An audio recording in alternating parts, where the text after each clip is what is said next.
Yo guys, what is good? Welcome back on the Uncle Sharma channel. Yes, international break. I think us Interisti really needed this one. Usually, we're not fans of the international break, but this one, our mind and soul needs it to bring a bit of peace. And I think Inzaghi, a man under pressure, and those Inter players needed it. But today's video, we're going to cover the numbers behind Inzaghi's Inter and seeing what the worrying trend is, exactly what the problem is. And actually this video is a direct almost comparison, because last season at this pretty much the exact same point I made a video called The Numbers Behind Inter's Inzaghi, or Inzaghi's Inter, and the numbers were looking a lot better back then. So doing this video right now is a big stark contrast to how things were going at the beginning of last season. But of course we'll get into that. We'll also get into his interview. Inzaghi did it interview. I'll explain. It wasn't really an interview, but he did an interview with Gazzetta. Let's talk about his words, and then answer the all-important question: how long can we keep faith in Limone Inzaghi? And before we get into it, make sure you leave a thumbs up and subscribe to Le Chanel. So, using the Lega Serie A, the official Serie A website, comparing it to other teams in the league, you can see goal scoring wise, last season at this point we were top scorers, and we were top scorers by a big margin. This season we're not quite there. 13 goals compared to Udinese with 15 goals. Of course, we contributed to that. Our defending did, and Napoli both averaging 2.14 goals per game. We're not doing too bad there. We're not too shabby there, but we should be doing a lot better. And this is probably just as bad as defending, mean our attacking has not been up to scratch to what we've been used to over the last few seasons, where we've been top scorers in Serie A, under Conte, Banda, Inzaghi as well. In terms of shots, we're right there. We're not top, but we are just underneath Napoli with 123. When we look at shots on goal, we're actually on top, because we're the team with the most shots on target, along with Roma. And then shots outside of the target, it's actually Milan. So we are still shooting plenty of times on the goal, probably not high quality enough of chances. In terms of assists, last season we were top of this list at this point, and we are not. So again, Napoli and Udinese are leading. Crosses, we are usually right there. We like to make fun of our sometimes cross and inshallah, but we were the same on the Conte, guys. We were always top of this list on the Conte. When you play with the 3-5-2 system, heavy reliance on the wing backs and the crossing, and yeah, we are second behind Fiorentina. Utili means useful crosses, so we've got 53 in terms of crosses got wrong. We're not doing too bad. Fiorentina are actually they're the crossing inshallah team, if anything. Fiorentina. This is saves made, so you can see actually usually good teams are usually down here, and yeah, so it's worrying that we're up here. Handanovic has been a lot busier than usual in terms of having to make saves.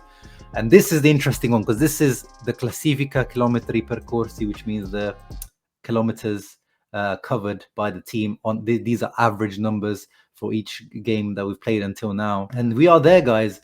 One criticism from I see a lot in our underneath my videos in social media in general, that we miss Pinto, so this Inter team has not been conditioned properly. Our pre-season is not good enough, and I do agree to an extent. For sure, you can see there's something clearly not right with the players. But when you look at the statistics, the numbers are right there. Last season we finished second to Lazio in this statistic, and it doesn't mean that you have to finish first. Like I don't think for some reason, because we used to finish first on the Conte, it doesn't necessarily mean that the best teams don't finish first in running. Like that's not statistics to say that you're a good team if you have to run so much.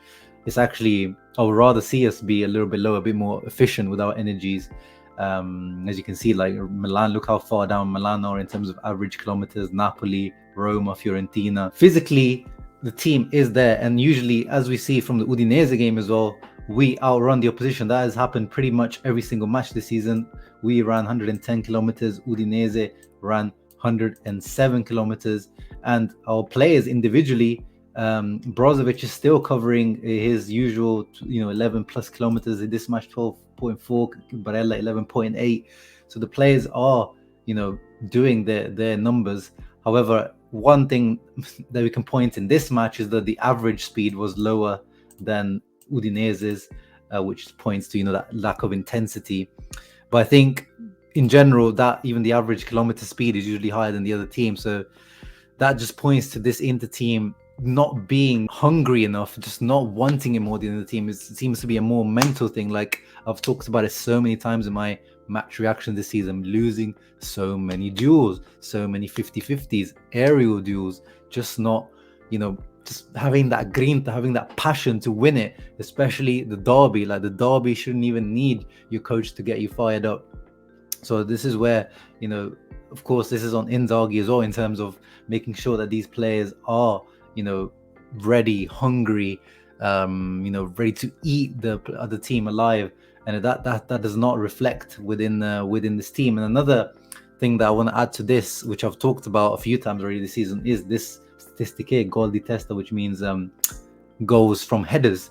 And last season we were top of this easily at this point. I think we already had 5 or 6 goals, if I remember my video correctly. This season we're stuck at 1, and I think that was the goal from bloody Dumfries. I think they gave him the Dumfries goal from against Lecce, which wasn't even a header. It was like his shoulder, or his chest, or his like thigh. I don't remember where it was, but I think they gave it to that.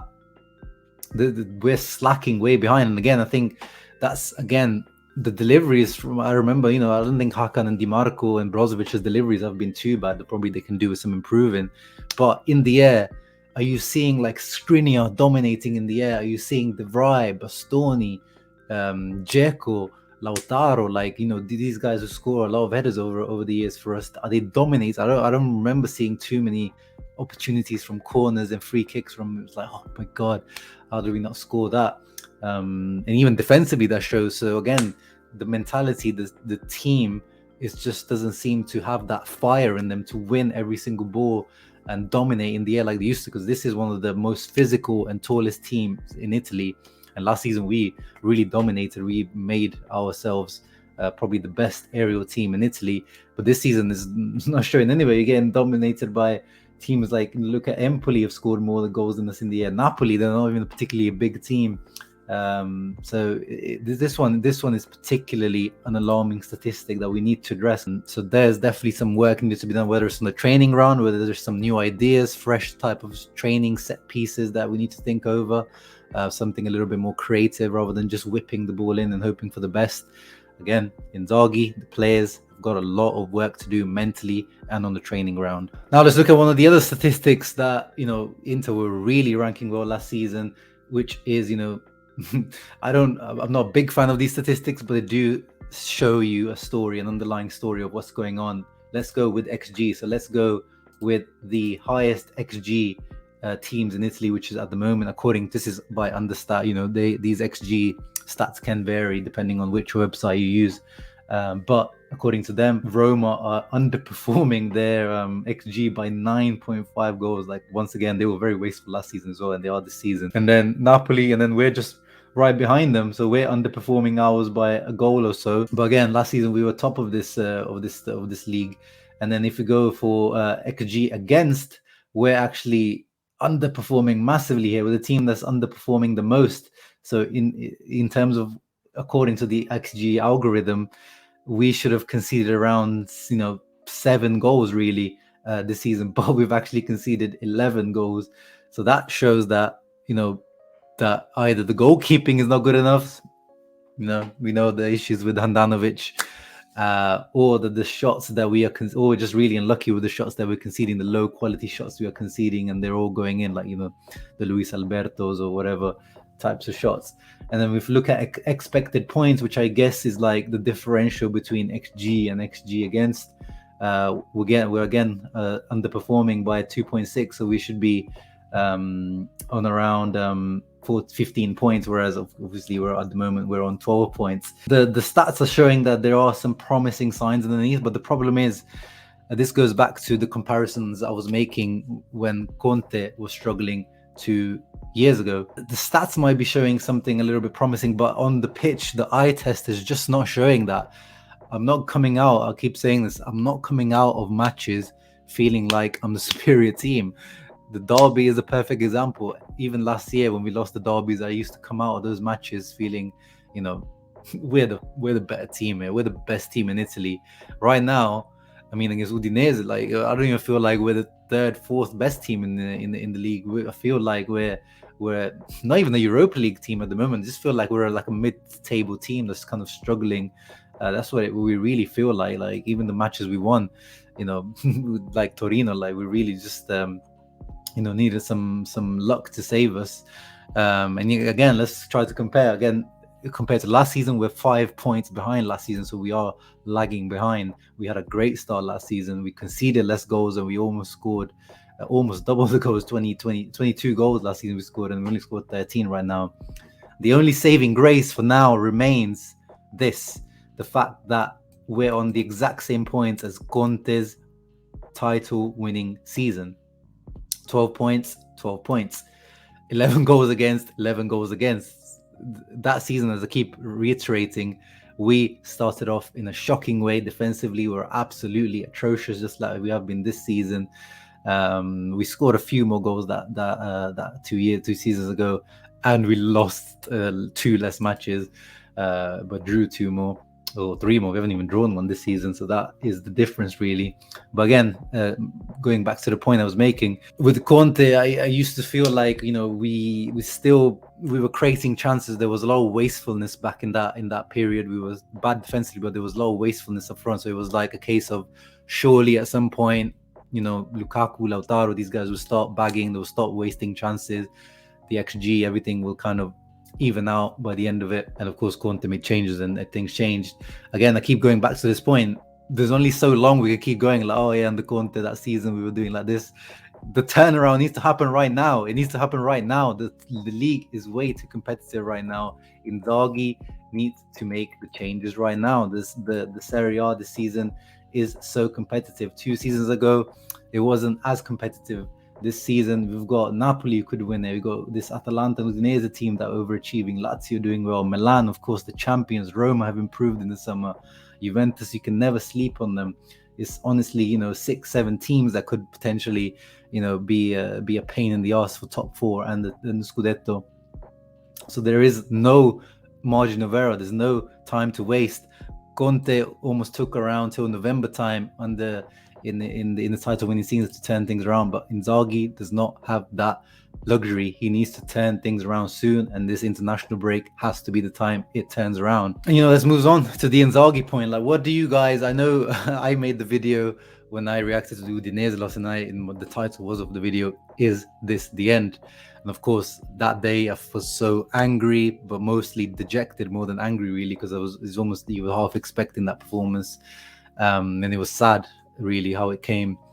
So I was, and that I was saying, this is the most Inzaghi out I've been. But after a few days of reflection, I know I've also been joking around on Twitter, posting Stankovic gifs. I'm still not Inzaghi out.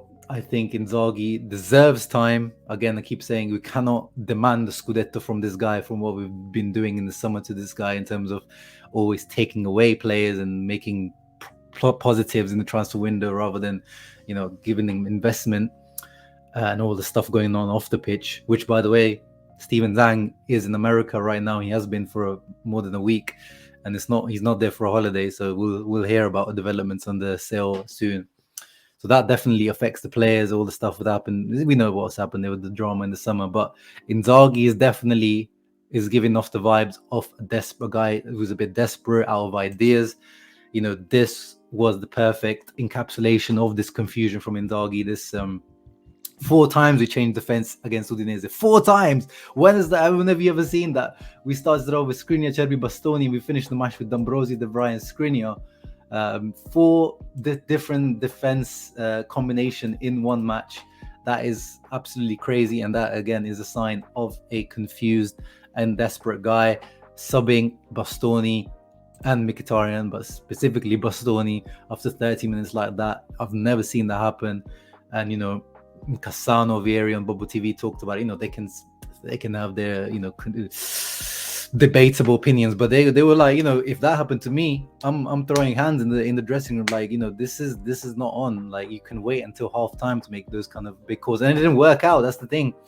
So he almost feels like he was forced to make this call to like show that he's the big man, but it didn't work. So now he's back to the drawing board, and now he has to save that relationship with Bastoni. And the dressing room is the dressing room behind him, which leads me on to his interview. And I keep saying interview in inverted quotes, because I don't understand with these interviews. Allegri did a very similar one with Gazzetta. On actually, I think he might have done it with Corriere. I can't remember. But it's these interviews where actually Allegri's one, there was actually quotes from Allegri, but there wasn't. It doesn't seem like there was any questions. It was almost like a press release from Allegri to give himself some excuses about what's been happening, trying to save his job, and apparently he's going to be fined by Juventus because it wasn't sanctioned by Juventus, that interview. Here, Gazzetta, even though I'm using Corriere because it's on Gazzetta Plus, so I don't have Gazzetta Plus. It's a paid part of Gazzetta's website, but Corriere have put this interview out. I'm not sure if that's the full interview, but it's an interview, but there's no actual quotes from Inzaghi. So it's it's a chiacchierata. He says, so this guy who interviewed him, Olivero from Gazzetta, has interviewed him, but it's kind of reporting what he said to him in this conversation, or kind of what he's gathered from other people. So it's a really weird one, but it's the closest thing we've got right now to a in-depth kind of talk about Inzaghi. So yeah, he talks about an angry Inzaghi for the negative results and for the errors made, and there's a desire to change things and necessity. Obviously, Inter after the break needs to change gear. The first part of the interview talks about the absence of Perisic, which we know is a big deal. And by the way, the thing on Perisic as well, I know we do miss him, but you see how every single one of our players at the moment is not performing. So if Perisic was there, I could comfortably see him not perform. And Perisic, guys, we've had Perisic for 6 years at Inter, 6 seasons he was at Inter. We know the ups and the downs of that player. Up until the last year, where obviously he was like one of the best in his position, but we know that guy was really inconsistent throughout his career. So I could see, and he was also very prone to moaning and demanding more from his teammates like Barella and Brozovic. Those kind of hand gestures and behaviors that we don't like. He was very prone to. I could definitely see Perisic coming down to the level that we're seeing our best players have come down to, like Skriniar, Brozovic, Barella. Like, these guys are nowhere near their usual level. So we do miss Perisic, but what's to say that Perisic wouldn't be also struggling right now like everyone else is? But yeah, Inzaghi talks about that. Perisic was almost like he was an esterno, so he was like a winger, but he was also like a constructor of the game, an inventor, a fantasista. He used to move around all over the place, like we know that. Then he moved on to again, these are not exact quotes from Inzaghi, which I don't know if I say Inzaghi said, because I don't know actually if it's exactly word for word what he said, but he talks about he's going to need time to insert Lukaku into this team, because he needs to find the right balance between Conte's Inter and his Inter, and how Inter played with Dzeko last season. But it's not an excuse from Inzaghi. He's just talking about the difficulty. And then they also talk about Skriniar, who's still needs to reset from his summer where he was a sacrificeable player. Like, we know that it's hard to recover from that, knowing that your club's trying to sell you. And then he reiterates, obviously he's going to say this, guys, I don't know if you all believe him. He says that the group is still behind him. He says, he understands that there was, words that the team is not behind him, but he says he wouldn't, like, I don't know how to really translate this one properly, but appendere qualcuno al muro is like putting someone up against the wall. Like, he's ready to do that if someone wasn't following them, and apparently that's something that he's done at Lazio. We can't see that happening. I mean, we know him as nice guy Simone, so I don't know how much truth there is to this. But he believes that the team is behind him. It's a mental problem. There is anxiousness, freneticness that creates more problems and complications. To exit from this crisis, we need to think as a group. And then here they talk about how after the international break there needs to be a change. Inzaghi takes responsibility for what's going on. It's not like Allegri who's running away from his responsibilities, but he wants an immediate change in gear. He needs results, and he needs a team to be behind him. He says, the team that used to play so well last year has only just lost their path, and they just need to refine that path.